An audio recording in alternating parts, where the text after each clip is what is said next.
In this video, I will show you how you can enable developer mode on any iPad. Now to do that, you will need your laptop or your PC. After you bring your laptop or your PC, then just install the TenorShare iCare phone app on your laptop or on your PC. After that, then just connect your iPad with your laptop using the charging cable of your iPad. Now just connect one end of your charging cable to your laptop or to your PC. Then connect the other end of your charging cable to your iPad.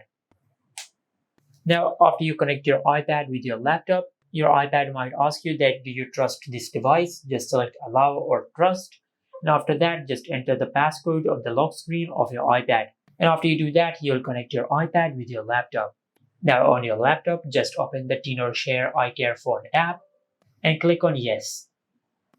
Now after you open the TenorShare iCare phone app, at the side of the app, you will find the option for more tools. Now just click on more tools. Now over here, just click on developer mode. Now just click on open and click on next. Now after you do that, now on your iPad, just go to settings. Now under settings, just scroll down and tap on privacy and security. On this page, if you scroll down to the bottom of the page, you will find the option for developer mode under the security section. Just tap on developer mode, then just enable the toggle for developer mode from here. After that, just select restart.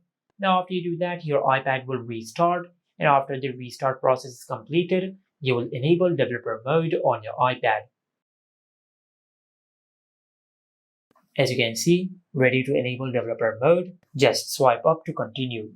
Now just select enable, then enter your lock screen PIN. As you can see, the restart process has been completed. Now if I go to settings, and under settings, just scroll down and tap on privacy and security.